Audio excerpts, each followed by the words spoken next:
Assalamualaikum warahmatullahi wabarakatuh. Bismillahirrahmanirrahim. Alhamdulillahilladzi kawwana al-akwan wa dabbara az-zaman al-mawjudi azalan wa abadan bila jihatin wa la makan. Wassalatu wassalamu al-atamani al-akmalan ala sayyidina Muhammadin sayyidi waladi Adnan wa ala alihi wa sahbihi wa man walahu bi ihsan.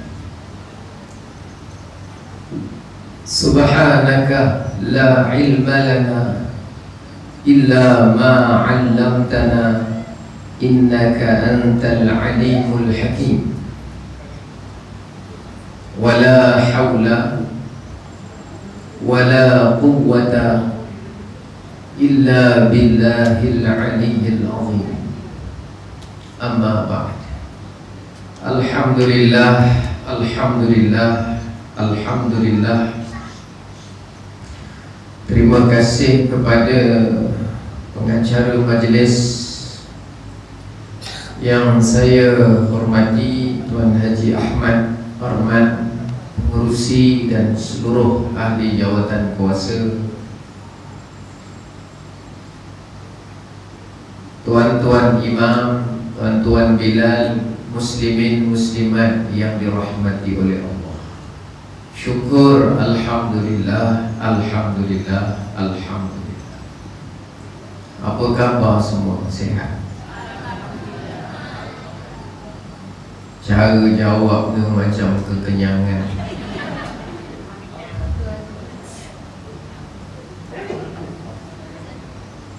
Pengacara majlis bertuah, kita dah kenyang, dia suruh dengar ceramah sampai pukul berapa tadi?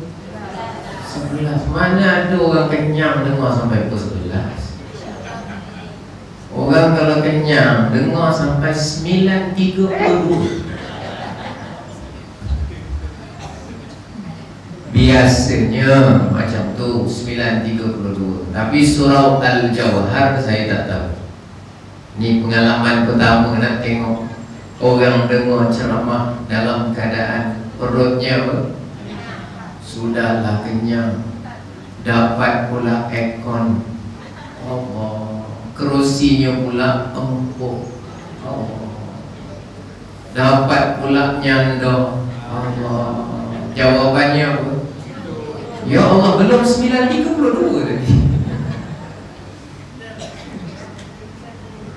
Tak mengapalah, kita doa mudah-mudahan majlis yang kita sama-sama hayati, majlis yang sama-sama kita susun, yang kita rancang ini, tidak penting besar atau kecil, tidak penting cepat atau lambat, tetapi yang paling mustahak ialah sejauh mana keikhlasan kita dan kenapa kita lakukan.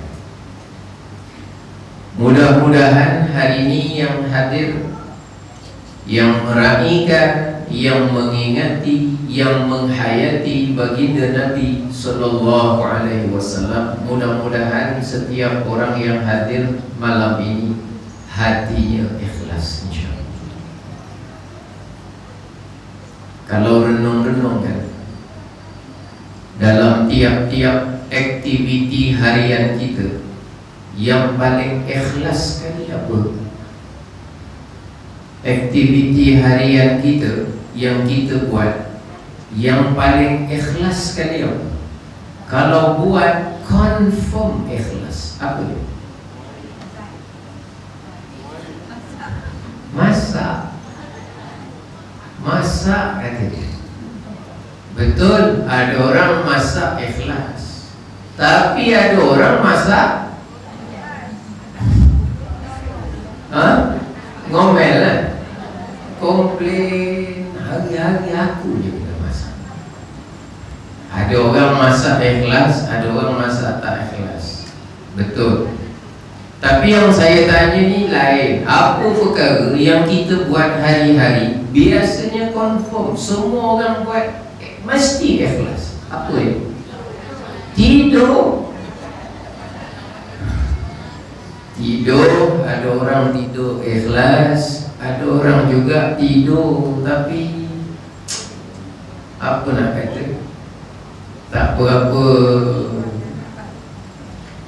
Yelah, maknanya tidur tak cukup, tidur dikejut-kejut, tidur diganggu, tidur mungkin tak dapat sepenuhnya, jadi rasa hati tu tak puas. Ada tu. Tapi dulu kata guru saya, perbuatan kita yang paling ikhlas sekali namanya buang air besar. Namanya buang air besar. Pernah buang air besar? Tak pernah. Buang air besar ni kata guru kami dulu yang paling ikhlas. Kita terkejut, kenapa buang air besar? Kerana dia kata pada urusan buang air besar banyak tanda keikhlasan. Yang pertama apa? Bila dia beri sungguh-sungguh. Orang kalau buang air besar, kalau dia beri sungguh-sungguh ke ala kadar? Sungguh-sungguh, tak kisahlah bulat ke, ketul ke, cair ke, yang penting beri sungguh-sungguh. Kadang-kadang sampai berkerut dahi gitu, tapi tetap dia beri juga. Ada tanda-tanda ikhlas. Orang yang hari ini hadir ikhlas, dia beri tenaga dia. Itu yang tolong angkat-angkat dulang, siap-siap tu semua pakai tenaga. Ada orang beri wang ringgit untuk kumpul-kumpul sediakan jamuan orang ramai. Ada orang beri dia punya masa lapang, dia itu sibuk, tapi mengenangkan nak buat majlis Maulidur Rasul, dia beri sebahagian masa yang dia ada. Jadi bila berinya sungguh-sungguh, beri wang ringgit sungguh-sungguh, beri idea sungguh-sungguh, beri tenaga sungguh-sungguh, mudah-mudahan itu tanda ikhlas lillahi ta'ala. Mudah-mudahan insyaAllah. Kita doakan yang dah memberi itu semua hatinya ikhlas insyaAllah, sungguh-sungguh. Jadi buang air besar kan sungguh-sungguh. Yang kedua, kenapa buang air besar itu ikhlas? Sebab setelah orang dia memberi buang air besar, dia tidak merasa galat nak ambil semula. Bila dia dah beri, dia tak nak tahu ke mana, biar dia. Orang kalau sedekah, sedekahnya taklah banyak sangat, RM50. Asal hati niat nak sedekah RM5, selok-selok kocek masuk tabung yang terlepas 50. Rasa macam mana, ya Allah, terlepas pula 50. Nak buat surat kepada imam minta duit balik sekian, ada balance 45. Jadi dengan catatan bila beri tapi rasa galat macam nak ambil semula, kurang ikhlasnya, itu cerita. Tapi orang kalau buang air besar, kalau dah beri, ada yang nak ambil balik. Dah buang, nampak ada ketul jagung, sayang jagung ni ambil balik. Mana ada. Tengok ada potongan sayur, ambil balik simpan dalam peti ais. Ada yang buat gitu? Tak ada kan? Bila dah beri kita dah tak nak tahu, sudahlah. Jadi itu ada tanda-tanda ikhlas. Bila dah beri tak ada rasa ralat menyesal. Mudah-mudahan yang sudah memberi dalam majlis ini tak ada rasa penyesalan, mudah-mudahan insyaAllah. Itu tanda ikhlas.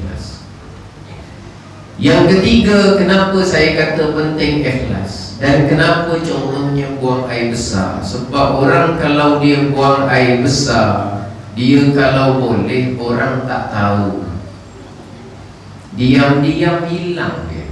Mana aja dia merah Ustaz. Diam-diam rupanya pergi ke bilik air buang besar. Kira-kira kalau orang tak tahu lebih seronok. Dan orang yang ikhlas itu tak rasa bimbang kalau orang tak tahu. Dia tak apa-apa. Orang tak tahu tak penting. Tahu tak tahu tak penting. Jadi orang yang poin besar tu kira-kira perbuatan dia apa tadi? Itu contoh. Jangan pula nanti orang tanya, Haji, ikhlas maknanya apa? Maknanya berak katanya. Bukan itu maksud saya. Saya ini bawa contoh tanda-tanda ikhlas. Jadi mudah-mudahan yang hadir malam ini hatinya ikhlas kerana Allah Subhanahu wa ta'ala, insya-Allah. Kerana tujuan kita nak mengambil iktibar, mengambil pengajaran dari apa yang pernah ditunjukkan oleh Rasulullah sallallahu alaihi wasallam. Semua sudut Nabi ni orang yang paling sempurna. Tak ada orang yang kita boleh contoh, daripada cara dia buang air kecil sampai memimpin manusia, yang kita boleh contohi dia semua benda. Hanya seorang saja, iaitu siapa? Rasulullah sallallahu alaihi wasallam. Orang selain Nabi dia mungkin hebat satu sudut, tapi mesti ada kelemahan sudut lain. Ada orang dia boleh jadi suami yang misali untuk isteri. Dia suami yang baik, tapi belum tentu dia pekerja yang baik di tempat kerja. Belum tentu. Kadang-kadang nakal, kadang-kadang monteng, kadang-kadang cabut kerja. Isterinya ingatkan dia orang yang ambil berat tentang keluarga, selalu balik rumah, rupanya selalu cabut daripada tempat kerja. Ada satu orang pula mungkin dia bagus di tempat kerja, atau dia tu dikira sebagai pekerja cemerlang, tapi urusan dengan mertua, dengan mak bapak masalah pula. Sibuk bekerja nak dapat cemerlang, mak ayah di kampung sampai tidak diberikan santunan dan perhatian. Akhirnya dia itu kelihatan baik satu sudut, tak baik dari sudut yang lain. Ada orang pula mungkin dengan bapak mertua, dengan mak mertua bagus, tapi dengan adik-beradik sendiri gaduh, bertengkar, tak bertegur, putus silaturahim. Jadi kita ni secara umum tidak sempurna, akan ada ruang-ruang kelemahan dan kekurangan. Orang yang satu-satunya kita boleh contoh, daripada cara buang air kecil yang betul sampai memimpin umat manusia, orangnya satu orang saja, iaitu siapa? Rasulullah sallallahu alaihi wasallam. Sebab itu tuan-tuan, saya lihat tadi banyak bawa anak-anak datang majlis Maulidur Rasul. Mudah-mudahan anaknya jadi soleh-solehah, insya-Allah. Bila berkah majlis yang di dalamnya ada sebut Rasulullah, ada ucapan selawat dan bacaan selawat, itu akan dilimpah rahmat barakah dari Allah. Mudah-mudahan dinaungi malaikat majlis kita malam ini, insya-Allah, mudah-mudahan. Cuma dalam banyak malaikat yang hadir, ya mudah-mudahan yang tak hadir malaikat Israel. Israel ni tugasnya apa? Oh tahu, ada pengalaman dulu malaikat Israel, mudah-mudahan. Tapi kalau dia datang juga tak mengapalah, kerana dia memang menjalankan tugasnya cabutnya. Kalau dia datang, datanglah. Saya tengok wajah tuan-tuan, puan-puan, dari kiri sampai ke kanan, nampak 2-3 orang macam dah boleh. Tapi terus terang bukan 2-3 orang, semuanya wajah tuan-tuan ni wajahnya sebiji macam bakal jenazah. Setuju ke tak setuju? Mana boleh tak setuju?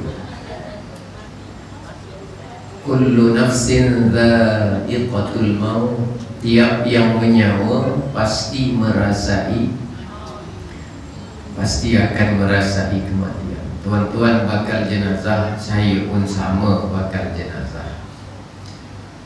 Apakah syarat mati itu mesti sakit? Saya jumpa ramai orang sehat meninggal. Apakah syarat mati itu mesti miskin? Ramai juga yang kaya raya, duitnya melaut, mati juga. Apakah syarat mati itu mesti tua? Saya tengok ramai juga yang muda, kecil-kecil sudah meninggal dunia. Apa syarat mati? Syaratnya hidup. Setiap yang hidup pasti mati. Luar biasa kematiannya. Satu makhluk Allah yang Allah cipta ujian untuk kita. Orang yang takut mati, mati. Orang yang berani mati pun mati. Orang yang cuba mengelak daripada mati, mati. Orang yang nunggu-nunggu kematian pun mati. Itulah sebuah kepastian. Jadi kita tak tahu. Tuan-tuan bakal jenazah, saya bakal. Cuma beza tak tahu bila. Wallahualam. Mungkin tuan-tuan meninggal dulu, saya kemudian. Atau mungkin saya kemudian, tuan-tuan dulu. Oh, sama kan? Jadi itu catatannya. Dan saya lihat tuan-tuan bawa anak-anak datang majlis ini. Saya teringat satu kisah yang ada hubungan dengan Quran, surah Al-Baqarah. Dulu dikatakan ada sepasang suami istri yang soleh dan solehah di zaman Nabi Musa alaihissalam. Dia Muslim, ikut syariat Nabi Musa. Suaminya orang soleh, istrinya orang solehah. Kita kalau nak anak-anak kita terjamin hidupnya di dunia, salah satu asbabnya kita jadi orang soleh. Bukan kita sediakan tanah, belum tentu. Bukan kita sediakan rumah, belum tentu dunianya selamat. Bukan kita sediakan wang simpanan, belum tentu selamat. Sekarang ni tak payah sediakan duit untuk anak. Duit dalam akaun sendiri pun boleh kena scam. Tak payah jauh-jauh. Padahal simpannya dalam bank. Padahal simpannya dalam bank. Salah satu. Tapi menyediakan tu bagus. Sediakan tanah kalau ada bagus. Sediakan harta tu kalau ada bagus. Tapi dia bukan sebab utama. Kalau nak cari sebab utama, lihat surah Al-Kahfi. Sebab tu kena baca pada tiap-tiap Jumaat. Baca surah Al-Kahfi. Dalam surah Al-Kahfi ada 4 kisah utama, 4 bentuk ujian. Ujian yang pertama, cerita Ashabul Kahfi, ujian iman, ujian akidah. Kisah kedua tentang pemilik kebun 2 orang. Maka itu namanya ujian harta, ujian pemilikan. Yang keempat, cerita Zulkarnain, ujian kuasa, ujian yang namanya penaklukan, pemilikan, penguasaan. Nombor 3 adalah kisah Nabi Musa dengan Nabi apa? Dalam surah Al-Kahfi, Nabi Musa dengan Nabi Khidir. Ada 3 perkara aneh yang dilakukan oleh Nabi Khidir ketika berjalan musafir dengan Nabi Musa. Yang pertama dia buat apa? Tahu? Pernah dengar? Ya, yang dia bocor pecahkan kapal, tahu? Yang pertama dia bocorkan kapal. Yang kedua dia buat apa? Dia bunuh budak yang tak bersalah. Kedua bunuh. Yang ketiga dia buat apa? Bina rumah. Padahal orang kampung tu dia minta tolong. Kami berdua ni lapar, ada makan tak? Orang kampung buat tak tahu, tak layan. Seorang tak layan. Tanya kat sini ada tempat tinggal tak? Buat tak layan semua. Tuan, kami ni musafir, kami nak tanya kat sini ada tempat makan, kami ni lapar.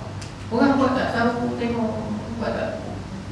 Lalu kata Nabi Musa, Nabi Khidir, sudahlah, kalau mereka buat tak layan kita. Sekali tengah jalan-jalan, nampak ada satu tapak rumah, dindingnya sengit, sebahagian dah pecah, sebahagian dah roboh. Kata Nabi Khidir apa? Jom kita apa? Kita bina dinding rumah ni. Kata Nabi Musa, dah lah orang sini tak layan, kamu sibuk pula nak tolong apa? bina rumah. Ketika Nabi Musa membantah, akhirnya Nabi Khidir terangkan sebab. Nombor satu, kapal bocor dan diterangkan sebab. Kita tak cerita, tuan-tuan tahu. Yang kedua, dia bunuh budak yang kecil, tak ada berdosa zahirnya, tapi dia dah terangkan kenapa dia bunuh. Tapi sekarang kenapa dia bina rumah itu? Kenapa dia bina rumah itu? Sebab rumah ini dia adalah milik kepada dua orang anak yatim. Wa kana tahtahu kanzul lahuma. Di bawah rumah ini ada harta yang dulu arwah bapaknya tanam di bawah rumah tersebut. Baik, soalannya kenapa kalau pun bapak dia tanam bawah ini, kenapa Nabi Khidir sibuk nak bina rumah? Kalau bapak dia dah tanam, biar je lah. Pandailah anak dia cari. Apa kaitan dengan Nabi Khidir? Kalau ada orang punya harta tu, biarlah harta dia, pandailah dia sebar nanti korek sendiri. Tapi soalan dia, kenapa Nabi Khidir bina dinding rumah itu? Nabi Khidir bagi sebab. Kata Nabi Khidir dalam surah Al-Kahfi, wa kana abuhuma salihah. Aku bina rumah ini kerana arwah bapa dua anak yatim ini orangnya adalah orang yang soleh. Sebab itu aku bina. Bapa soleh mati, anak bukan kata harta dijaga oleh Allah, rumah dibina bukan oleh kontraktor kelas A, kelas B, kelas F, tapi yang bina adalah seorang Nabi dan seorang Rasul. Allah hantar Rasul binakan rumah, terbela dia punya bahagian dunia dengan asbab arwah bapaknya orang yang soleh. Itu alasan. Kita kalau nak anak kita nanti akan datang, macam mana lah nak cari rumah, macam mana lah nak kerja, macam mana. Dulu moyang kita pun tak pernah terfikir cara kita cari rezeki pada zaman ni. Atuk kita kalau cerita dengan dia macam mana bisnes pada hari ni, atuk kita pun mungkin tak boleh terfaham. Setiap manusia tu memang Allah sudah tentukan rezekinya. Memang ada yang susah, ada yang senang. Memang beza-beza bahagian seseorang. Tetapi yang kita kena bimbangkan bukan keadaan mereka makan tak makan semata-mata di masa akan datang, tetapi bermula dengan menjaga kesolehan diri kita bermula hari ini. InsyaAllah anak-anak kita akan dijaga oleh Allah Subhanahu Wa Taala. Dua, suami isteri ni yang saya nak cerita zaman Nabi Musa. Suaminya soleh. Ini cerita apa tau? Cerita kalau ada anak, jaga elok-elok hak mak bapak, Allah akan berikan dia perkara dunia seeloknya. Ada sebahagian ulama mengatakan siapa yang ingin rezekinya bagaikan raja, maka layanilah ibu bapa kamu bagaikan raja. Nescaya kamu akan diberikan rezeki seumpama seorang raja. Bukan maknanya kita ada istana, tapi raja ini nisbah duniawinya. Kalau dia nak makan, makanannya ada. Bila nak minum, minumannya siap. Bila nak bergerak, kenderaannya ada. Bila nak berbelanja, duitnya ada. Kalau kita ingin hidup begitu, layani dulu mak ayah kita bagaikan raja, kata ulama. Jadi dua orang soleh-solehah ni kahwin, nak jadi rezekinya, dah sebulan, dah setahun belum dapat anak. Sampai jejak 10 tahun belum dapat anak. Ada kan orang yang berkahwin 10 tahun tak dapat anak? Ada kan? Saya ada kawan satu kelas 11 tahun, tahun yang ke-11 dapat anak. Kami bila kawan-kawan dapat anak lepas 11 tahun kahwin, pakak-pakak beli hadiah datang rumah. meraihkan syukur. Macam-macam usaha dibuat, sabar. Salah satu cara dia istighfar. Istighfar jalan dapat anak mudah-mudahan insya-Allah. Jadi ceritanya tadi, dua orang suami isteri kahwin, makan 10 tahun, 20 tahun, 30 tahun, sampai umurnya dah tua, tak dapat anak. Sebenarnya bukan orang soleh saja diuji macam tu. Zaman dulu para nabi ada yang diuji sampai tua baru dapat anak. Antaranya siapa? Nabi Zakaria. Nabi Zakaria mengadu, ya Allah, inni wahanal azmu minni washta'ala ar-ra'su syaiba. Ya Allah, akunya tulang dah lemah, kepala aku ni dah penuh beban ya Allah, tapi tolong berikan aku zuriat keturunan. Umur dah tua, dah lemah, masih minta zuriat keturunan dari Allah. Akhirnya Allah perkenankan dapat anak, namanya Nabi Yahya. Sama juga Nabi Ibrahim. Nabi Ibrahim masa dapat anak Nabi Ishak, istrinya pun dah berumur. Kira berapa? Dalam riwayat kata lebih kurang 70-80. Sini ada yang 70. Ada? Tak ada. Ini semua 30. 30. 20. Oh, 20 tahun pada 40 tahun yang lalu. Yalah macam tu. Kalau 70, kalau dah tua mengandung, itu terkejut. Nabi Ibrahim bila malaikat datang rumah, kan datang rumah, Nabi Ibrahim ni layan tetamu. Bila layan tetamu, mula-mulanya tak tahu siapa ni. Cuma Nabi Ibrahim ni kan orang yang peramah, pada masa yang sama pemurah.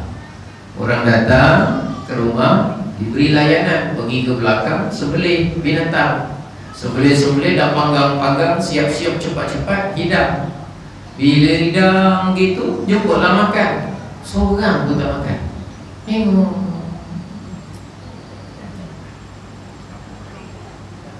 jemputlah makan. Tengok. Nabi Ibrahim tanya, tuan-tuan yang datang ni orang ke? Lalu baru mereka cakap, inna ursilna ila qaumi Lut. Dalam Quran cerita, kami sebenarnya malaikat diutus kepada kaum Nabi Lut. Cuma singgah sini nak bagi tahu, kamu wahai Ibrahim bakal dapat anak. Terkejut istrinya. Terkejut, saya kan dah tua, macam mana dapat anak? Kata malaikat, itu kuasa Allah, jangan bimbang, pasti dapat anak. Nabi Ibrahim, kamu datang tengok. Tadi yang masa dulang bagi ada yang tengok? Ada? Ha? Tak ada. Semua makan. Maknanya memang apa binatang. Maknanya manusia lah. Dia tengok adik kalau tanya, Hajah ni orang ke malaikat tadi? Rupanya dia kata saya puasa usia. Tanya dulu. Itu Nabi Ibrahim. Kalau umur 70-80 mengandung, terkejut lah. Nisbah umur kita lah, umat Nabi Muhammad. Bayangkan, lepas balik maulid ni, habis ceramah pukul 10.30 gitu, kepala pening. Aduh, kenapa pening ya Allah? Biasa ceramah tak pening, Ustaz Edi yang ceramah tak pening. Pening. Ji, ni Abang Haji tolong bawa ke klinik. Bawa pergi klinik 24 jam, boleh klinik aku. Dah cek gitu. Kata doktor, Hajah, Tahniah kenapa doktor? Tahniah Hajah disahkan mengandung. Nak gembira ke nak pengsan? Saya tanya dulu, dia macam fikir nak gembira ke nak pengsan? Dia bukan cakap Alhamdulillah, na'udzubillah min dzalik. Tentang bayang umur macam tu. Nabi Ibrahim terkejut. Tapi ya kuasa Allah hari. Jadi kadang orang memang ada ujian bentuk macam tu.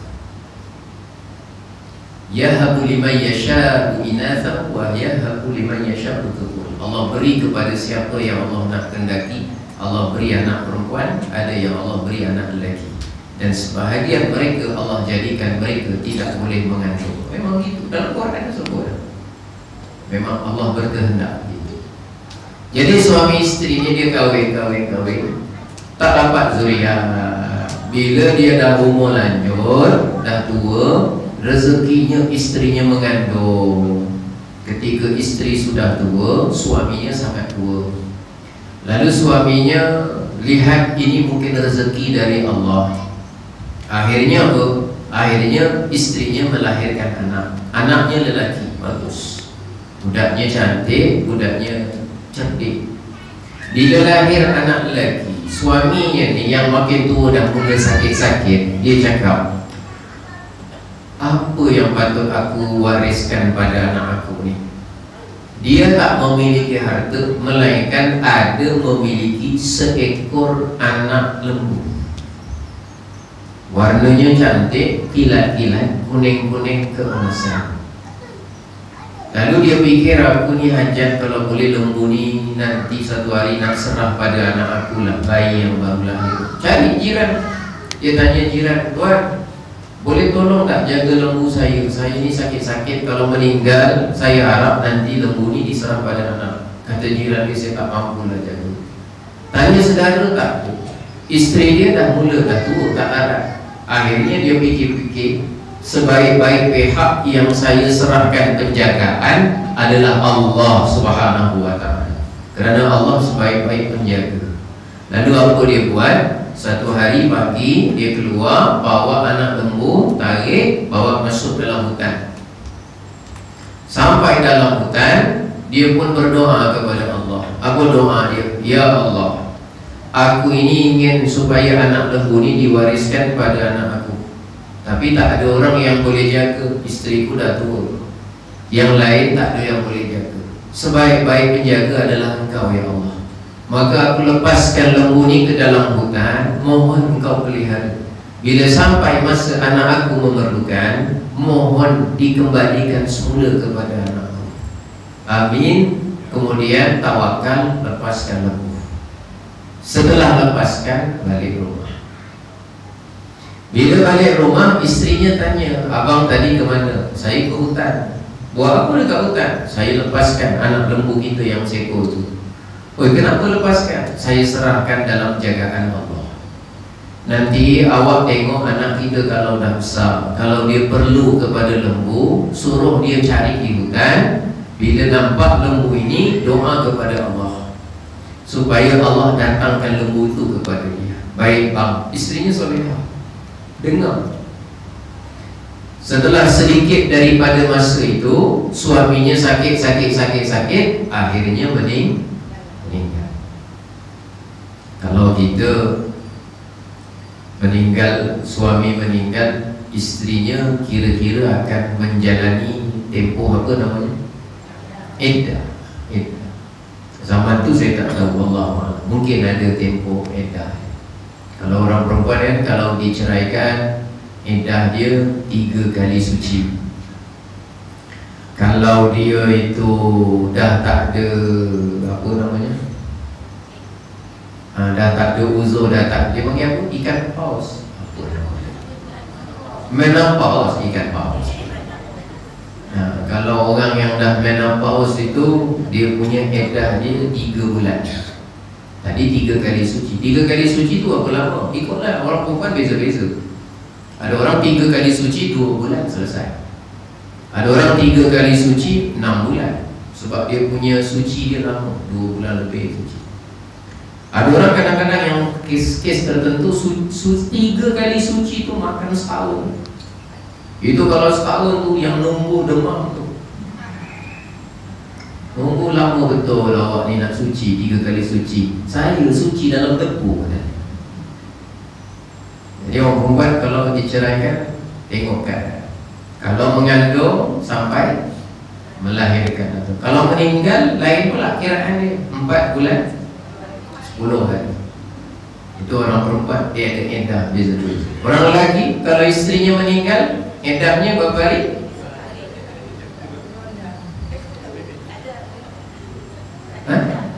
Ada yang dah meninggal isteri, iddah dulu berapa hari? nampak gini dia jawab, nak jawab 2 minggu tak lah, takut tak pening. Nak jawab 2 bulan dia jawab. Orang lelaki memang tak ada edah lah. Tak ada edah. Orang lelaki tak ada edah. Orang lelaki kalau meninggal isterinya tak ada edah. Jangan pula lepas isterinya meninggal tak muncul mengurusi. Haji Ahmad telefon, "Ji, lama tak nampak. Aku ni dalam edah," kata dia. Dalam edah apa? Edah. So isteri meninggal edah apa dia? Orang lelaki dia tak ada edah. Iddah ni dia berhubungan dengan soal rahim, pembersihan dan sebagainya, dari dan juga emosi. Jadi bila suami dia meninggal, isterinya membesarkan anak sorang-sorang dari bayi berubah kanak-kanak sampai awal remaja. Kita letaklah kira-kira umur dia 12-13. Anak ini membesar seperti bapaknya orang yang soleh. Siangnya rajin, malamnya rajin. Waktu siang budak ini pagi-pagi masuk hutan cari hasil hutan. Dan kemudian setelah tengah hari keluar dari hutan, petang pergi ke pasar jual hasil-hasil dari hutan. Setelah di hujung petang dapat hasil, dapat duit yang dia dapat dia bagi dua. Kalau dah kata dapat RM30, RM15, RM15. RM15 yang pertama on the way balik rumah sebelum matahari tenggelam, dia cari fakir miskin, habiskan semua. Bagi fakir miskin, budak soleh. Kemudian sampai di rumah ada baki lagi separuh RM15, itu diserahkan kepada maknya semua. 1 sen lah. Itu siang. Waktu malam dia berikan waktu malam dia kepada 3 bahagian. Kalau kita sebut 12 jam, kira-kira 4 jam. Kira-kira lah, agak-agak anggaran gitu. 4 jam yang pertama tenggelam matahari, budak ini khusus untuk beribadah kepada Allah. Syariat zaman tu kita tak tahu. Jadi ibadahnya 1/3. Masuk 1/3 malam yang kedua, dia rehat, tidur, penat dari pagi masuk hutan, petang berniaga, hujung petang pergi cari orang miskin, malam pula beribadah, lepas tu tidur. Kira-kira 1/3 yang kedua. Dan bila dia bangun 1/3 yang terakhir malam, kerja dia ialah menyiapkan keperluan mak dia. Dimandikan mak, dipotongkan kuku, disikatkan rambut, dimasakkan makanan. Kira-kira besok dia keluar 1 hari, mak dia semua dah siap.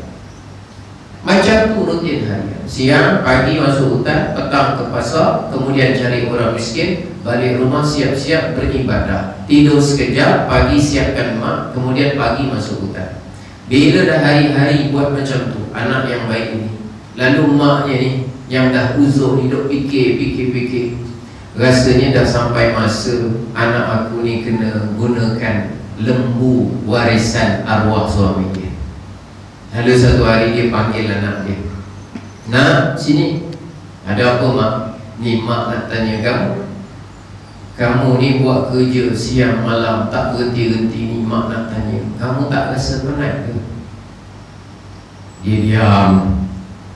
Dia nak cakap penat, dia segan, sebab dia bimbang nanti mak dia rasa bersalah. Dia nak cakap tak penat, dia tak suka, sebab itu namanya berbohong. Akhirnya dia diam. Maknya desak, "Ni mak tanya ni, kau tak penat?" Akhirnya barulah dia cakap, "Mak, kalau mak cakap tanya terus terang macam ni, saya beritahu memang penat." Bila dia cakap penat, mak dia pun jawab, "Mak rasa sekarang dah sampai tiba masanya." "Masa apa mak?" "Masa kamu untuk ambil lembu warisan daripada arwah bapa kamu." "Lembu? Lembu mana? Dia mana pernah tengok? Daripada bayi, salah-salah lembunya dah ke hutan." "Ada, bapa engkau dulu arwah tinggalkan 1 ekor lembu. Dia lepaskan dalam hutan, dia pesan kat mak, besok kalau engkau perlu ambil lembu tu di hutan. Jadi mak nak besok engkau pergi ke hutan cari lembu itu." Lalu budak ni kata, "Mak, saya mana kenal lembu yang mana satu lembunya. Dalam hutan tu banyak lembu-lembu liar." Lalu mak dia kata, "Engkau cari lembu yang warnanya kuning-kuning kilat keemasan, Nanti bila kau nampak lembu itu warna dia tak ada lagi lembu yang warnanya macam tu. Kamu cari, kalau jumpa di dalam hutan, jangan kejar. Kamu doa kepada Allah, ya Allah, kalau benar lembu ini adalah lembu yang bapa aku wariskan untuk aku, datangkan lembu itu kepada-Mu. Kalau dia datang, kamu pegang kepala dia, bawa balik. Lalu bila dia dengar wasiat pesanan mak dia buat. Esok pagi siap-siap, biasa ke hutan cari hasil hutan. Tapi kali ini masuk hutan cari apa? Cari lembu. Cari punya. Lembu macam-macam lembu. Dalam hutan macam-macam binatang. Akhirnya dia jumpa. Ringkas cerita jumpa. Bila jumpa dia doa, ya Allah, ya Tuhanku, sekiranya lembu ini adalah lembu yang diwariskan oleh bapa aku, mohon datangkan lembu itu kepada. Dengan kurnia Allah, kuasa Allah, lembu itu datang. Lembu datang sampai kat dia. Bila lembu itu sampai dekat dia, dia pun cakap dengan lembu. Dia kata, wahai lembu, aku rasa engkau adalah lembu yang diwariskan oleh bapa aku. Sekarang, jom ikut aku balik. Dia pun pegang kepada lembu, dia pun tarik. Bila dia tarik, lembu tak nak jalan. Padahal tadi datang sendiri tu.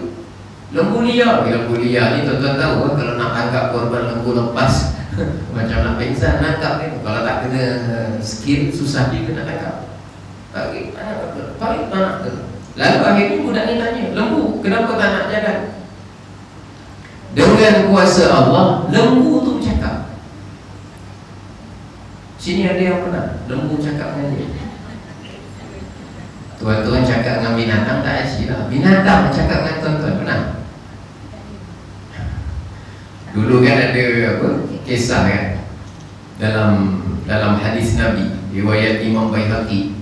Dulu ada satu budak Arab Badui lah, kira-kira gitu. Dia ni tahu Rasulullah dengan para sahabat selalu buat majlis ilmu, tapi dia sibuk bela kambing. Tengah bawa kambing bagi makan, tiba-tiba muncul satu ekor serigala. Serigala tu macam nak makan kambing dia. Budak ni dia tengok serigala tu macam nak makan kambing dia. Dia pun cakap dengan serigala tu, Syur, mengalah, tak kasih serigala tu makan kambing dia. Tiba-tiba serigala tu cakap.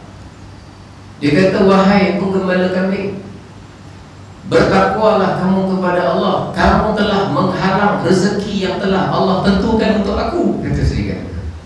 Jadi budak ni dengar serigala boleh cakap bahasa manusia, bahasa Arab lah tu.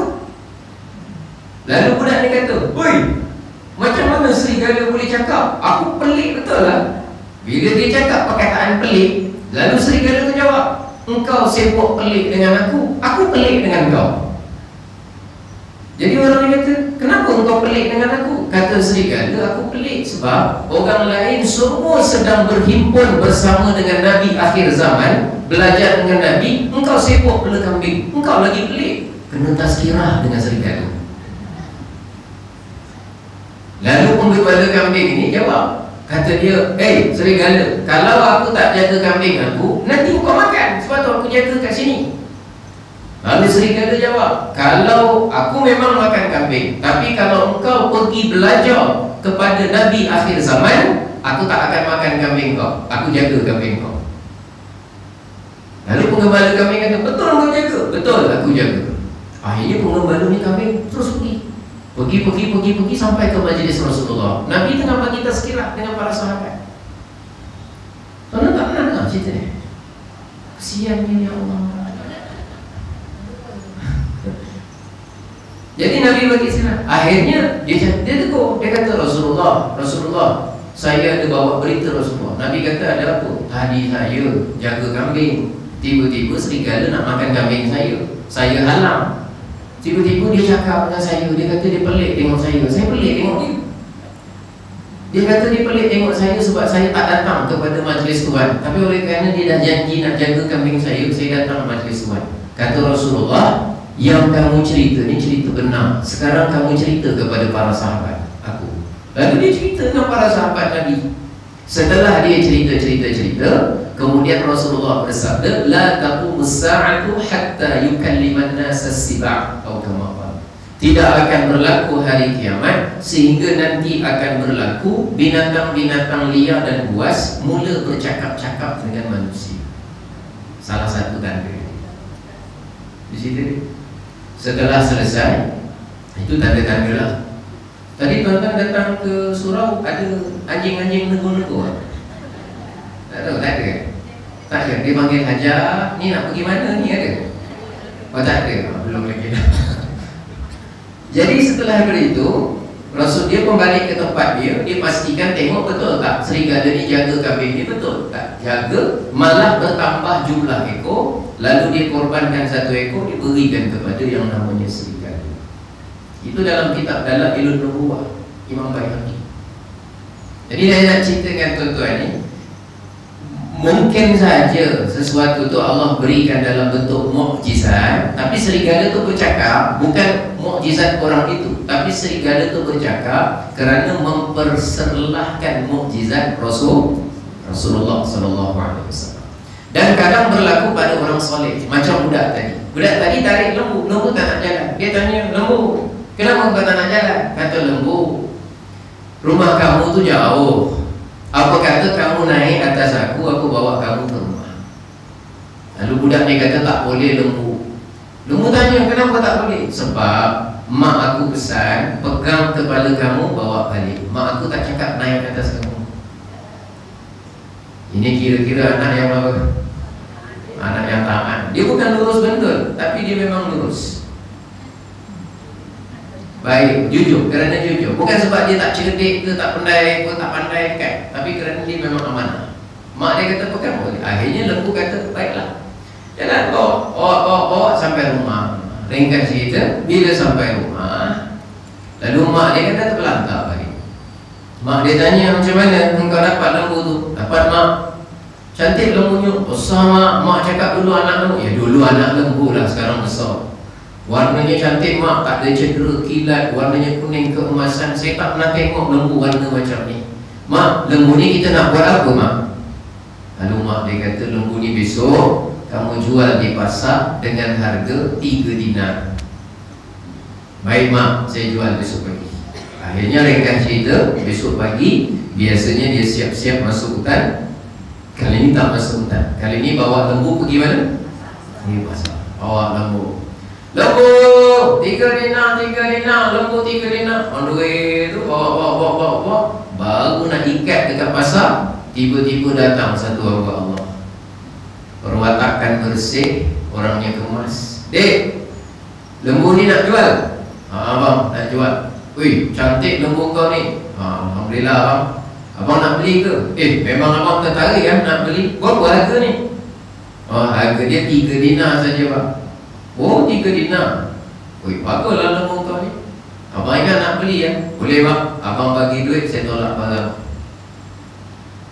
Tapi lembu kau ni dek, lawa sangat. Memang lawa ni bang. Abang nak beli ke tak nak beli? Memang nak beli, tapi lembu kau ni lawa sangat. Tapi macam mana ni bang? Okeylah, ginilah. Abang nak beli juga daripada kau, tapi abang nak beli dengan harga 6 dinar. Bang, tak boleh bang, saya jual 3 je. Yelah kau jual 3, abang nak beli 6. Yelah bang, abang memang nak beli 6, tapi saya jual 3 sudahlah bang. 6 lah, 3 lah, 6 lah, 3 lah, 6 lah, 3 lah. Kalau tuan-tuan jual barang RM3, orang nak beli RM6, tuan-tuan jual lah? Oh jual lah? Ya Allah, jauh daripada soleh. Jual lah, kalau saya jual lah. Dari segi hukum muamalah tak salah ya? RM3 masuk dalam kita punya akaun perniagaan. Lagi RM3, lagi RM3, pandai kita lah apa-apa. Dari segi muamalah tak apa je, tak ada salah. Orang nak beli dengan harga lebih mahal, tapi dia sebenarnya cakap, bang saya ni 3 dinar je bang. 6 lah boleh. Awal menawar sampai petang tak selesai. Lalu dia cakap dengan orang tu, dia kata, saya ni bang, mak saya pesan jual 3 dinar. Kalau abang nak beli dengan harga dinar, besok abang datang. Hari ni saya balik, saya tanya. Kalau mak saya kata okey, besok abang beli. Boleh lah. Orang tu pun begitu. Petang dia balik. Bila dah balik sampai rumah, mak dia tanya, macam mana lembu tadi dah jual? Belum mak. Takkan tak ada orang beli? Ada orang nak beli mak. Kenapa kau tak jual? Dia nak beli mak, tapi dia nak beli dengan harga berapa tadi? 6 dinar. Mak kan pesan jual 3 dinar. Besok dia janji datang. Kalau besok dia datang, dia nak beli dengan harga 6 dinar, boleh ke mak? Mak dia diam, fikir. Boleh lah. Kalau besok dia nak datang jual harga 6 dinar, kau jual. Baik mak, besok saya jual. Siap-siap, tidur apa semua. Besok pagi siap-siap bawa lembu. Lembu 6 dinar. Baru nak tambah ikat kat pasar, brother yang semalam datang betul. Dek, macam mana dek? Lembu jadi jual? Memang jadi bang. 6 dinar 6 dinar bang. Lembu kau ni lawa dek. Abang ni nak beli ke tak nak beli? Ya abang nak beli ni. Tapi lembu kau ni lawa, tak patut harga 6 dinar. Tapi abang nak beli harga berapa? Hari ni abang nak beli 12 dinar.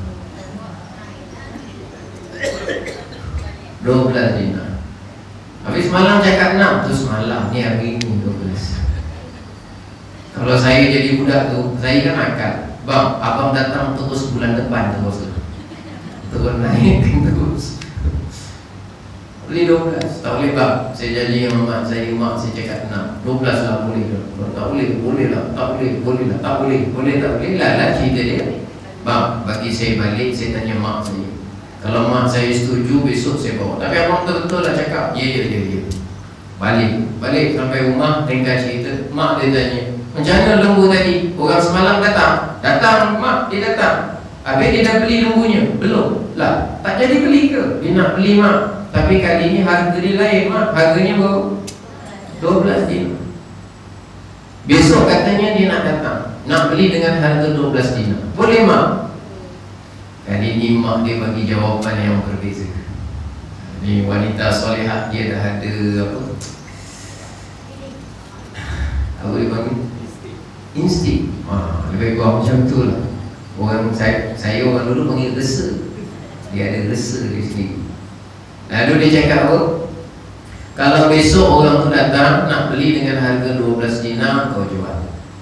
Tapi kalau dia naik lagi daripada 12, engkau cakap dengan dia. Cakap apa? Kau cakap dengan dia, mak sampaikan salam kau. Yang kedua, tanya dia elok-elok, abang ni sebenarnya orang ke malaikat? Orang ke malaikat? Sebab jarang kan orang beli naikkan harga. Tuan-tuan biasa beli apa? Astagfirullah. Pergi pasar malam, Ji, ni berapa harga nasi ambung ni? RM8. RM3 sudah lah. Yang jual nasi ambung tanya, Haji ni orang ke setan ke? RM8 dia letaknya RM3. Dia tak cakap setan lah, Haji dia sebut elok-elok lah. Tuan Haji ni orang ke syaitanir rajim. Aduh, macam-macam. Contohlah, saya bukan suruh cakap. Jadi mak dia pesan, kamu tanya pada orang tu, abang ni orang ke malaikat? Baik mak, besok saya buat. Jadi esoknya cerita dia, bawa lembu 12 dinar. Baru nak ikat, berada tu datang. Dek, macam mana dek? Mak kata apa? Mak kata setuju bang, 12 dinar. Lalu dia melaju cakap, dek, tak patut kau jual 12 dinar. Habis apa nak beli harga berapa? Hari ni apa nak beli harga 24 dinar. Lalu bila dia cakap itu, bang, sebenarnya mak saya pesan kalau abang beli harga dengan lebih mahal lagi. Maka yang pertama mak saya sampaikan salam. Yang kedua, dia minta saya tanya abang ni sebenarnya orang ke malaikat? Lalu orang yang datang tu, yang tadi beli tu, nak beli tu kata dia, dek, sebenarnya saya ni malaikat. Saya ni diutuskan oleh Allah untuk menangguh-nangguhkan penjualan lembu kamu. supaya jangan jual dulu. Sekarang Bani Israel sedang diuji oleh Allah. Mereka itu diperintah oleh Allah untuk sembelih seekor lembu. Dan lembu yang memiliki ciri yang mereka kena cari itu hanya ada pada lembu kamu. Nanti mereka akan datang ke sini, mereka akan beli, berapapun harga mereka tetap akan beli. Jadi lembu ni nak jual dengan harga berapa ni? Orang dah tak kisah nak beli harga berapa, 3 dinar ke, 6 dinar ke, 12 dinar ke, 24 dinar. Nak jual berapa? Tuan-tuan ambil tinggi je. Kata malaikat, kamu jual dengan harga emas sebesar lembu itu. Bukan harga lembu, bukan harga emas. Harga emas besar lembu, jual dengan harga. Pasti mereka akan beli. Macam sini siapa yang ada simpan emas besar lembu kat rumah? Saya lepas ceramah nak singgah sekejap, dapat telinga jadilah. Aku ni belum beli rumah lagi, aku penyewa. Dapat telinga jadilah, patahkan ekor jadilah. Kalau cair kan. Ceritanya emas besar lembu. Kan dalam surah Al-Baqarah kan ada cerita. Baqarah tu maknanya apa? Lembu betina. Kenapa cerita lembu betina dalam surah Al-Baqarah tu? Kan Bani Israel diperintah supaya sembelih lembu. Kenapa sembelih lembu tu, untuk apa sebenarnya? Itu kan asalnya kes pembunuhan. Ada satu orang kaya Bani Israel, bukan milioner, bukan bilioner, tapi trilioner. Orang kaya tu zaman tu. Dia ni orang tua. Jadi ada satu dikatakan anak saudara dia ni, yang esok kalau pakcik dia mati, dia akan ada dapat bahagian juga. Ikut tradisi zaman tu lah punya hukum. Jadi dia ni nunggu bila lah pakcik aku tak mati lagi ni. Orang tua ni panjang pula umur dia. Jadi dia dah tamakkan kepada harta, dikuasai hawa nafsu. Akhirnya dia tak boleh kontrol diri dia. Akhirnya dia bunuh, dengan harapan kononnya makin cepat dapat harta waris. Tapi bila dia bunuh, mati, dia rasa gementar, takut. Kira-kira nanti menjadi asbab dia terhalang dapat harta waris kalau orang tahu dia yang bunuh. Jadi akhirnya dikatakan dia ni angkat jenazah yang dah mati tu, nak bawa ke mana ni, nak kenakan siapa tuduhan. Akhirnya dia cari dekat kawasan penempatan orang, dia campak depan rumah orang, dengan harapan orang tu besok pagi akan dituduh membunuh. Sekali besok pagi jumpa mayat dekat situ, kecoh. Penduduk situ bergaduh dengan ahli keluarga si mati. Yang ahli keluarga si mati nuduh penduduk situ bunuh. Yang penduduk tak mengaku, tegak gaduh, habis-habis bertempur gaduh. Ketika tengah bertikai bergaduh, tak tahu siapa bunuh, tiba-tiba muncul seorang lelaki di kalangan di situ. Kata mereka, kalau kita gaduh macam ni sampai bila pun tak selesai, tak tahu siapa bunuh. Aku cadang kita bawa kes ni kepada Nabi Musa. Ni aku nak tanya, keluarga si mati, setuju tak kalau kes ni kita bawa kepada Nabi Musa? Setuju. Kamu penduduk sini setuju tak kalau dibawa kepada Nabi Musa? Setuju. Akhirnya angkat mayat, bawa jumpa Nabi Musa. Jumpa Nabi Musa, bawa, campak, letak mayat, bawa. Wahai Nabi Musa, kami ni bertekak, bergaduh, tolong jatuhkan hukum. Macam mana nak menentukan siapa bunuh yang namanya pakcik kami, keluarga kami? Nabi Musa doa, ya Allah, macam mana nak hukumkan ini ya Allah?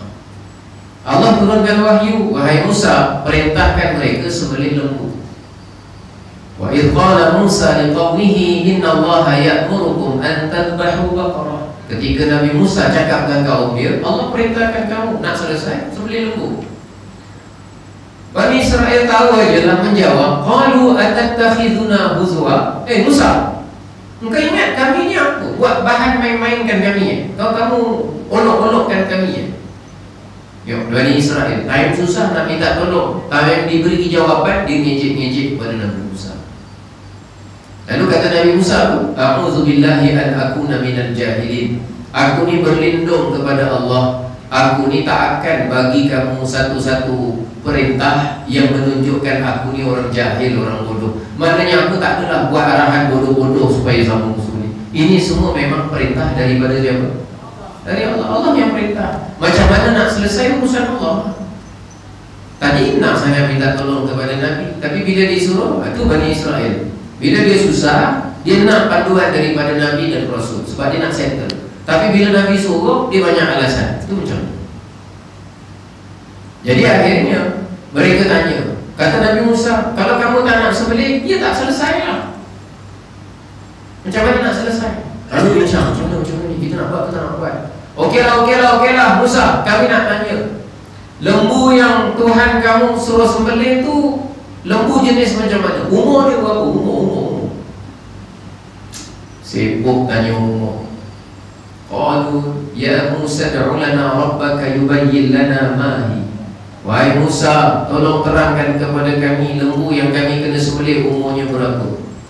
Nabi Musa doa, ya Allah, berapa umur lembu ni ya Allah? Mereka sibuk tanya ya Allah. Turun ayat, la faridun wala bikrun awanun baina dhalik. Wahai Musa, katakan kepada mereka, lembu yang kena sembelih jangan tua sangat, jangan muda sangat, pertengahan umur dia. Dah dapat perintah. Tanya lagi, ya wahai Musa, qalu ud'u lana rabbaka yubayyin lana ma launuha. Wahai Musa, kami nak tanya, lembu tu dia punya warna, dia warna apa? Warna pula. Tadi kan senang, kalau semua sembelih tu ambil lah mana-mana lembu sembelih, selesai. Dia tanya, Nabi Musa tanya, ya Allah ya Tuhanku, lembu ni warna apa ya Allah? Turun wahyu.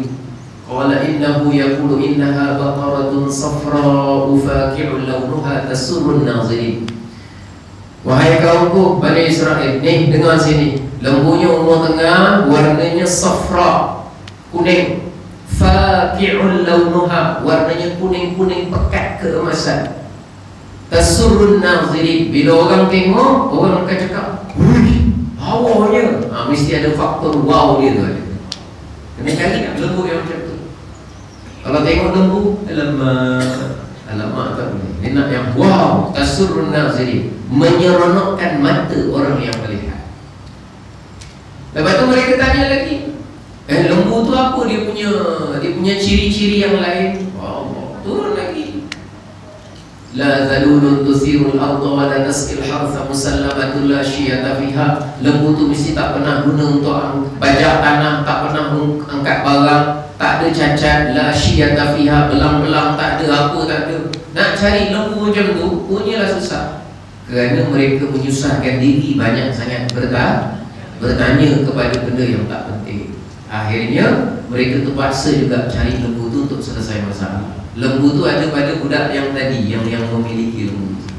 Akhirnya beli, dan kemudian lembu tu disembelih. Bila lembu tu disembelih, apa perintah Allah ni? Lembu dah sembelih, mayat kat sebelah. Dalam surah Al-Baqarah ada, faqul nadribuhu bi ba'dihha. Ambil sebahagian anggota lembu tu, ketuk kat mayat tu, pam, pukul mayat tu. Lalu mayat tu akan hidup dan dia akan bercakap, dia beritahu siapa yang membunuh dia. Sebenarnya boleh tak tanpa lembu sembelih, tanpa ketuk mayat tu Allah jadikan terus bercakap? Boleh tak? Boleh saja. Tapi kenapa suruh sembelih lembu? Kerana Allah berhak perintahkan apa saja pada kita. Diuji nak ikut ke tak nak ikut, itu sebenarnya. Boleh saja. Dan boleh tak Allah bagi kepada Nabi Musa terus jawapan siapa yang bunuh orang tu? Boleh tak? Boleh juga. Tapi Allah nak uji yang namanya Bani Israel. Uji itu ketaatan. Jadi yang saya nak cerita tadi, budak tadi, anak yang soleh, menjaga amanah bapa dia dengan baik, dan kemudian menyantuni ibu dia, mak dia dengan baik, maka Allah berikan kecukupan urusan dunia dia melalui jalan yang dia tidak sangka-sangka. Bukan dia tak sangka, saya pun tak pernah tersangka orang jual lembu dengan harga emas sebesar ini. Saya tak pernah terfikir. Saya tak pernah terfikir. Jadi maknanya kalau orang tu Allah nak berikan dia rezeki, macam-macam jalan Allah beri bagi. Buktinya ramai orang yang mungkin saja lebih pandai dari kita, tapi hidupnya lebih susah dari kita. Mungkin ada. Mungkin orang lebih kuat dari kita, tapi hidupnya lebih susah dari kita. Mungkin ada. Dan mungkin juga ada orang yang lebih malas dari kita, tapi Allah beri kehidupan dia lebih mewah dari kita. Ada ke tak ada? Ada saja. Maknanya rezeki ini memang milik mutlak Allah. Dia beri bukan kepada orang baik, orang jahat, tapi dia beri kepada siapa yang dia kehendaki. Jadi kalau ada rezeki sampai kat kita, itu bukan kerana semata-mata kebagusan kehandalan kita, tapi hakikatnya memang Allah nak kurnia pada kita.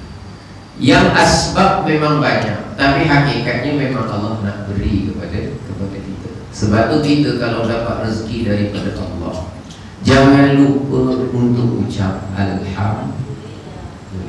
Kerana itu memang Allah nak beri pada kita. Syukur Alhamdulillah. Daripada sini mengingatkan kita kepada pesanan Nabi supaya menyantuni ibu dan ayah. Dulu sahabat Nabi dipesan oleh Rasulullah, hormat ibu dan ayah, hormat ibu dan ayah. Lalu sahabat Nabi tanya, ya Rasulullah, wa in zalamahu, kalau mak bapak dia sendiri menzalimi dia, macam mana Rasulullah? Adakah dia masih patut hormat? Kata Rasulullah, wa in zalamahu, ya, sekalipun mak bapak dia menzalimi dia, tetap dia kena berikan penghormatan pada mak dan ayah. Maknanya besar hak mak dan ayah kepada kita. Itu sebahagian pesanan baginda Nabi Muhammad sallallahu alaihi wasallam. Kerana Nabi ini diberikan mukjizat, diberikan khususiat, diberikan keistimewaan, diberikan macam-macam special oleh Allah Subhanahu wa taala. Ada orang cakap gini, saya pernah dengar satu ceramah. Kata dia, apa yang Nabi buat, kita kena buat. Apa yang Nabi tak buat, kita haram buat. Jadi saya kata, apa yang nak dicakap? Kata dia, mudah faham ginilah. Sambutan Maulidur Rasul, Nabi tak pernah buat. Jadi kata dia, kalau Nabi buat, kita mesti buat. Kalau Nabi tak buat, kita tak boleh.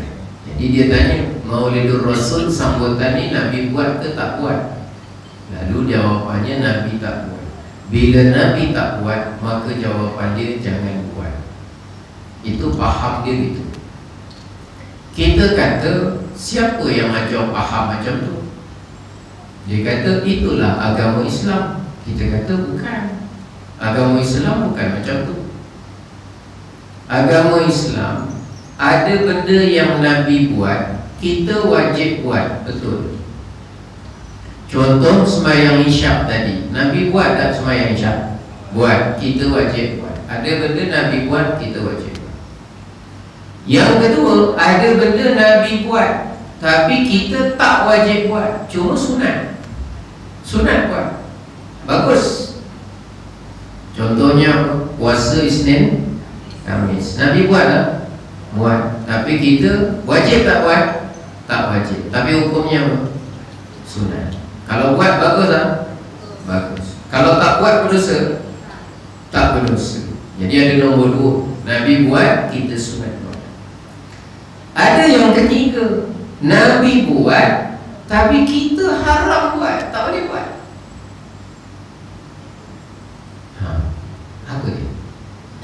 Nabi buat, tapi kita haram buat.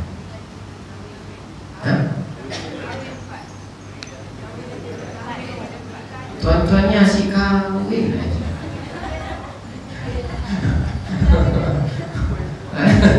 Asyik apa? Kahwin aja. Saya ni dah lama tak kahwin. Tuan cerita kahwin. Baguslah, betul lah tu. Berkahwin lebih 4 orang dalam satu masa kan. Itu salah satu contoh. Salah satunya, Nabi kalau nak berkahwin dengan seorang wanita, kita ni kan kalau berkahwin dia ada rukun nikah tu, dia ada rukun dia. Orang Islam ada rukun Islam. Rukun Islam berapa? 5. Orang beriman ada rukun iman. Rukun iman berapa? 6. Orang solat ada rukun solat. Rukun solat ada berapa? Ada 13. Orang nak nikah, nikah pun ada rukun juga. Berapa rukun nikah? Ini memang betul-betul dah lama tak nikah. Rukun nikah. Rukun nikah ada 5 kan? Bakal suami, bakal isteri, nanti ada wali, nanti ada saksi, ada ijab kabul lah. Kita sebut sebagai akad 5 kan? Nabi kalau nak nikah tanpa yang 5 wali pun, tanpa akad, berlaku tak dalam sejarah? Berlaku.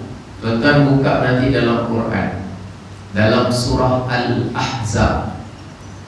Dalam tu sebut satu-satunya nama sahabat Nabi yang disebut dalam Quran, dalam surah Al-Ahzab. Sahabat Nabi itu dia merupakan juga anak angkat kepada Rasulullah. Siapa namanya? Namanya Imam Zaid ada, Zaid bin Harithah. Namanya Zaid.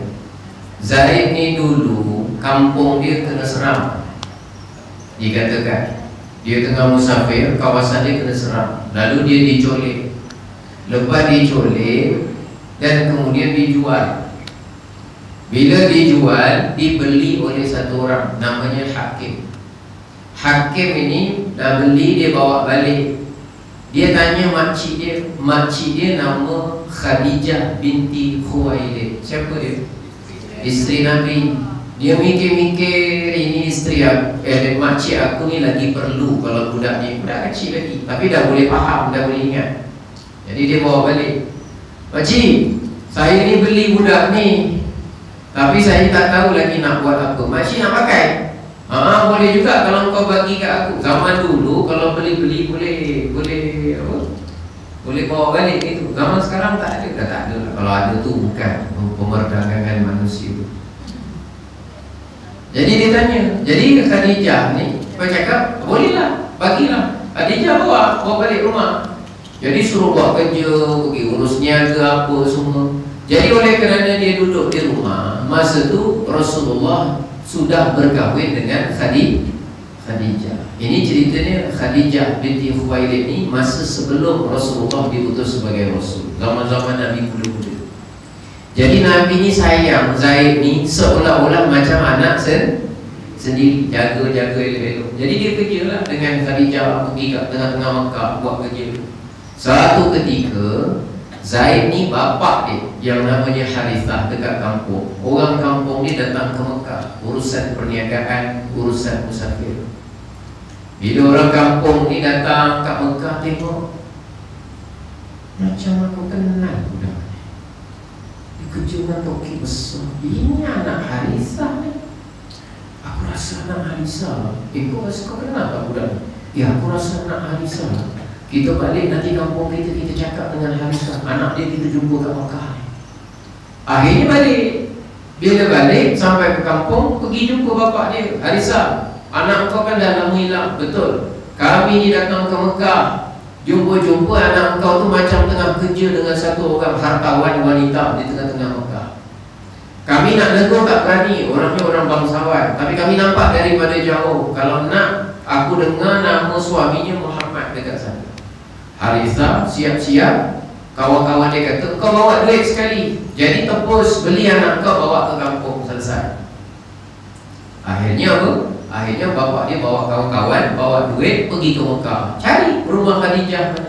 Cari, ketuk pintu, jumpanya Rasulullah, Nabi kita, Nabi Muhammad. Tapi masa itu belum diutus sebagai Rasul, belum. Salam. Kira-kira apa kabar lah sebelum datang yang namanya ucapan. Tuan, saya ni nama saya Harithah.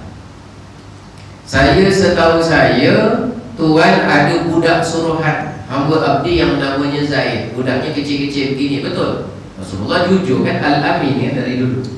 Kata Rasulullah, ya, memang ada. Tuan, Itu budak itu sebenarnya anak saya. Kawan-kawan saya musafir ke Mekah, nampak anak saya bekerja dengan isteri tuan. Betul? Kata Rasulullah, betul. Beginilah, saya ni ringkas cerita, saya bapak dia. Saya bawa duit, saya bersedia untuk tebus anak saya, berapapun harganya saya bayar. Saya nak bayar, saya nak bawa balik anak saya ke kampung. Nabi pandang orang tu, tawaran bagus, tapi Rasulullah pada masa yang sama sayang kepada saya.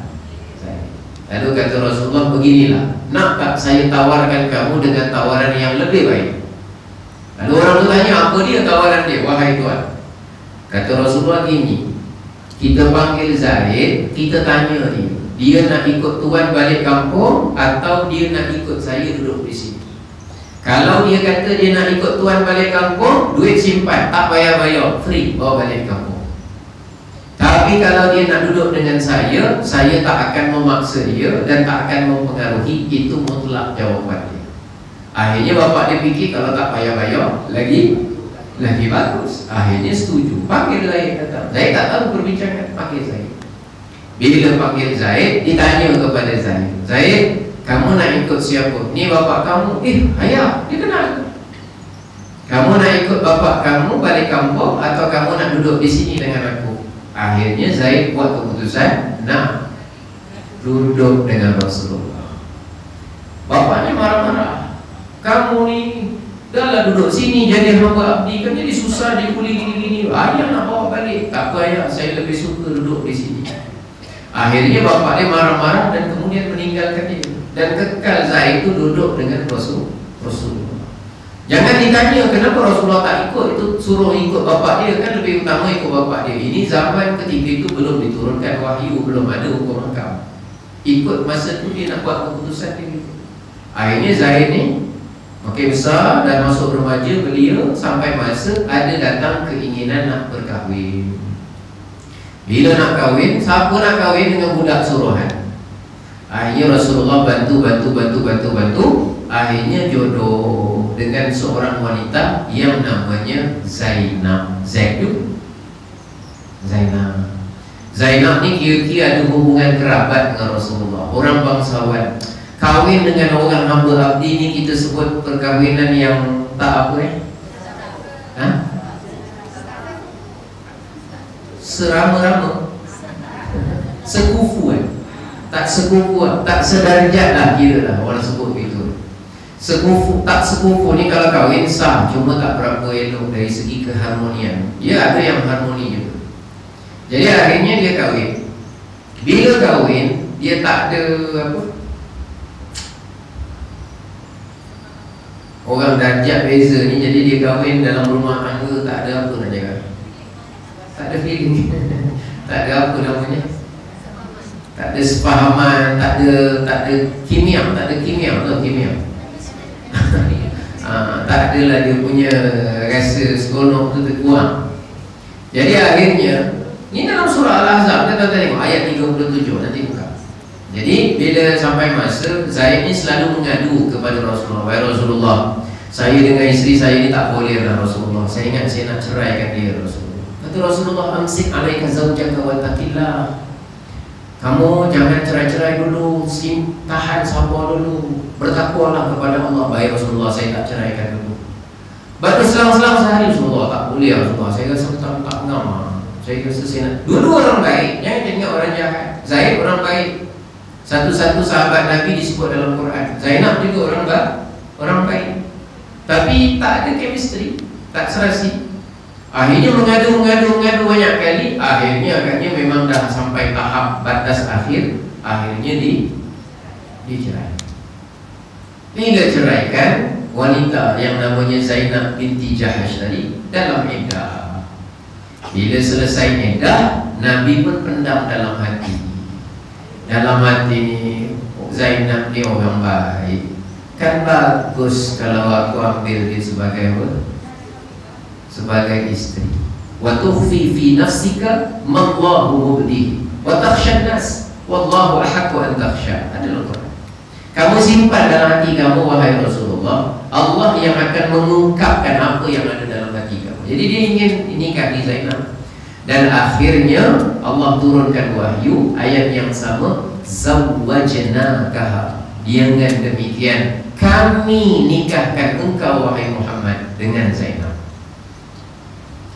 Maknanya Zainab langsung dinikahkan kepada Rasulullah oleh siapa? Oleh Allah dengan ayat itu. Jadi selesai dapat ayat itu, Rasulullah buat apa? Simple, datang rumah. Assalamualaikum. Waalaikumsalam. Siapa di luar? Saya Rasulullah. Ada apa Rasulullah? Nak beritahu kita dah dinikahkan oleh Allah. Selesai. Nabi buat tak? Nabi buat. Tuan Haji boleh buat? Hah? Bukan percaya tu lepas ceramah maulid. Entah rumah MJ mana, dia ramah kat Taman Pelangi. Assalamualaikum. Ada apa Abang Haji? Kita dah dinikahkan oleh Allah. Jangan cari masalah. Ada malam telefon pejabat ganti. Nampak? Jadi orang cakap bila Nabi buat mesti kita buat. Dia ada perincian. Ada yang Nabi buat kita wajib buat. Ya, secara hukum. Ada yang Nabi buat kita sunat. Ada yang Nabi buat juga kita harus. Kita boleh pilih. Buat pun bagus, tak buat pun tak jadi masalah. Ada benda yang Nabi buat tapi kita tak boleh buat. Salah satunya macam tadi. Contohnya. Ada contoh lain, Nabi buat tapi kita tak boleh buat. Contohnya Rasulullah kalau dia tertidur, baring tidur, Nabi bangun nak melaksanakan solat, salah satu daripadanya ialah Rasulullah tidak perlu ambil wudu. Untuk Nabi khas. Jadi pernah beberapa kali Rasulullah tidur, bangun terus solat. Padahal tidur tu dikira membatalkan wudu kan. Tidur kan batal wudu. Tidur yang tak tetap apa? Kan? Baring ke terlentang ke apa ke tidur. Tidur ni sebenarnya bukan tidur. Dia batal wudu kan ada 4. Salah satu tu maknanya hilang akal. Pengsan, mabuk, lagi apa? Pitam, lagi apa? Histeria, gila. Ada orang jadi pukul 10.30 malam ni gila. Batal wudu. Batal. Termasuk yang namanya tidur. Tidur tu masuk dalam kategori hilang akal. Jadi kalau orang tanya, mana Haji Osman? Ada kat belakang. Dia tengah buat apa? Dia tengah hilang akal. Bukan gila. Tengok maknanya tengah tidur. Tidur tu kan, adakah tidur tu maknanya duduk? Kan tak mesti. Ada orang duduk tapi tak tidur. Tidur tu adakah mesti baring? Tak mesti. Ada orang baring tak tidur. Ada orang berdiri tidur. Tidur tu adakah mesti tutup mata? Tak juga. Ada orang tutup mata tapi tak tidur. Ada orang mata buka, celik, tengok penceramah, sebenarnya dah tidur. Tak, bukan sini lah soalan. Jadi manusia tu memang macam-macam. Tidur tu dikira apabila seseorang sudah tidak mendengar suara di sekitarnya dan mula tidak boleh berfikir. Macam orang memandu kan, pegang steering kan, steering, mata tu ke depan. Tapi orang cakap dah tak dengar. Pada masa yang sama, akal dia dah tak boleh berfikir, dah hilang. Maknanya walaupun mata buka, duduk, badan ke depan, sebenarnya dah macam itulah. Itu perkara batal. Cuma Rasulullah kalau tidur, Nabi bangun tak perlu ambil wudu, kerana Rasulullah bersabda, innama tanamu aini wala yanamu qalbi. Aku ni special begitu kerana aku ni dijadikan oleh Allah matanya tidur, hati tak pernah tidur. Nabi kalau baring, mata dia tutup, tidur. Tapi orang cakap sebenarnya dia boleh dengar. Dan hatinya terus berzikir, terus berfikir, tak pernah berhenti, terus semua. Itu special. Jadi oleh kerana hati tak pernah tidur, bangun, terus melaksanakan solat tanpa ambil wudu. Kita kalau dah tertidur, baring apa semua, jawapannya untuk kita automatik dikira batal. Mawadatul hadas. Kerana itu tempat sangkaan berhadas. Sebab kentut ni kalau kita tidur termasuk yang sukar dikontrol. Kalau buang yang kecil, buang yang besar boleh. Secara adatnya biasa boleh. Orang kalau tidur biasa buang yang kecil, buang yang besar, kecuali kalau ada sakit tertentu lah. Tapi buang yang kecil, buang yang besar boleh dikawal. Tapi kentut tu sukar. Tuan-tuan pernah tengah tidur kentut? Tak tahu, dia memang tak perasan. Yang terseksa yang sebelah kita. Yang terseksa yang sebelah kita. Jadi itu cerita. Ya kan? Rasulullah. Jadi ada perkara Nabi buat, kita juga tak boleh buat. Ada perkara macam tu. Jadi tak mesti. Ada pula terbalik, Nabi tak pernah buat, tapi kita boleh buat. Saya ambil dua contoh saja untuk malam ni sebagai penghujung bicara kita tentang Rasulullah. Ada benda Nabi tak pernah buat, tapi sahabat Nabi buat. Salah satu contohnya apa? Nabi tak pernah buat, sahabat buat. Apa dia? Nabi tak pernah buat, tapi ada sahabat Nabi buat. Apa dia? Orang lain buat. Ada orang lain buat, tapi Nabi sendiri tak pernah buat. Contohnya kalau baca sebut selawat nariyah, selawat tafrijiyah itu salah satu. Kalau contoh yang ada di zaman Nabi, dulu ada seorang sahabat Nabi namanya Bilal bin Rabah. Kenal? Tukang apa tu? Azan kan? Satu hari Nabi panggil dia. Rasulullah kata, hadithni bi arja amalin amiltahu fil Islam. Wahai Bilal, cuba kau beritahu kepada aku apa amalan yang kau dah buat dalam Islam, yang mana yang kau paling harap sekali kebaikan dari amalan itu. Dia pun fikir, apa saya buat? Fikir. Oh, Rasulullah ada. Kata Rasulullah apa? Beritahu aku apa amalannya. Sebab aku ni dengar engkau punya selipar, hentakan selipar kau sudah berjalan-jalan dalam syurga. Mesti ada sesuatu yang kau buat. Lalu dia kata, Rasulullah, saya ni dah biasa. Bila saya wuduk elok-elok. Kemudian saya ni solat sunat 2 rakaat. Yang sekarang kita panggil solat sunat wuduk. Rasulullah dikatakan tak pernah ajar gitu. Dan Nabi tak pernah buat. Orang yang pertama buat adalah Bilal bin Rabah. Rupanya ada juga orang yang buat benda yang Nabi tak buat, tapi ganjarannya belum meninggal. Rasulullah belum wafat, seliparnya sudah berjalan-jalan. Duffa na'laika, hentakan seliparnya sudah kedengaran di dalam syurga Allah. Jadi kalau cerita Nabi tak buat, maka kita haram buat. Dia bukan macam tu hukum. Dia bukan, penentuan dia bukan Nabi buat, Nabi tak buat. Penentuannya ialah seperkara tersebut mematuhi syarak ataupun tidak mematuhi syarak. Itu contoh nombor 1. Contoh yang kedua, yang terakhir pada malam ini, dalam satu hadis riwayat Imam Bukhari daripada Rifa'ah bin Rafi' Az-Zuraqi.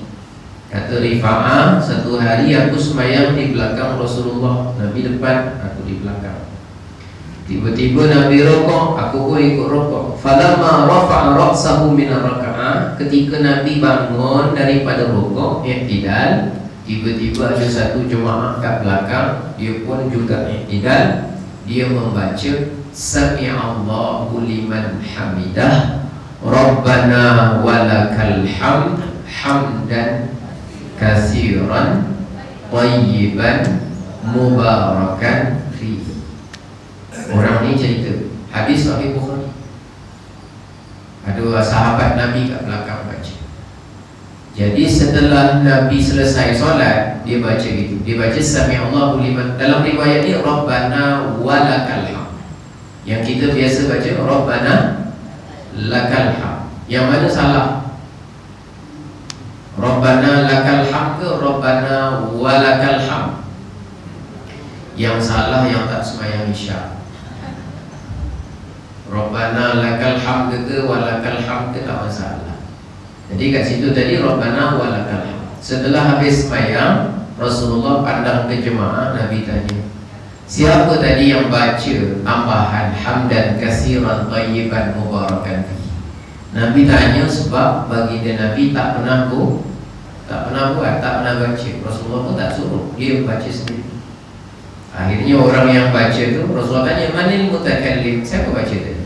Lalu dia mengaku, saya Rasulullah yang baca. Lalu Nabi bersabda, ra'aitu bid'atan wa thalathina malakan yabtadiruna ayyuhum yaktubuha awwal. Masa kamu baca, aku lihat itu lebih 30 malaikat berlomba-lomba berebut, mereka berebut siapa dari kalangan mereka yang paling awal mencatat pahala bacaan. Jadi kadang buat benda yang Nabi tak buat, selama mana benda tu tak salah, malaikat berebut nak mencatat pahala. Jadi kita hari ini buat benda yang Nabi tak buat, tapi bendanya tak bertentangan dengan syariat. Mudah-mudahan malaikat juga berebut mencatat pahala, mudah-mudahan insya-Allah. Semua yang berkorban tenaga, masa, wang ringgit dan sebagainya, mudah-mudahan Allah berikan ganjaran yang sebaik-baiknya dunia dan akhirat. Amin Allahumma amin. Tuan-tuan dan puan-puan yang dirahmati oleh Allah, itulah yang dapat saya sampaikan pada malam ini. Mudah-mudahan perkongsian kita bermanfaat dan barakah. Mudah-mudahan riwayat dan cerita yang disampaikan penuh dengan iktibar dan kebaikan. Kita doa mudah-mudahan yang hadir, kalau ada dari kalangan kita yang tak berapa sihat, mudah-mudahan setelah majlis diberi sihat oleh Allah. Kalau ada yang menghadapi ujian, cabaran, problem, masalah kehidupan, mudah-mudahan dengan berkat Rasulullah diberikan jalan keluar dan penyelesaian insya-Allah. Kita tutup dengan doa, mudah-mudahan Allah rahmati dan berkati majlis kita insya-Allah. Bismillahirrahmanirrahim. Allahumma ja'al jam'ana hadza jam'an marhuma wa tafarruqana min ba'dihi tafarruqan ma'suma. Allahumma inna nas'aluka al-huda wat-tuqa wal-'afafa wal-ghina. Allahumma inna nas'aluka 'ilman nafi'an wa qalban khashi'an وعملا صالحا مقبولا وارزقنا متابعة النبي صلى الله عليه وسلم أولا وآخرا وظاهرا وباطنا وقولا وفعلا وعبادة وعملا صالحا. ربنا آتنا في الدنيا حسنة وفي الآخرة حسنة وقنا عذاب النار. وصلى الله على سيدنا محمد وعلى آله وصحبه وسلم والحمد لله رب العالمين. تقبل الله منكم وبالله التوفيق والهداية. والسلام عليكم ورحمة الله وبركاته.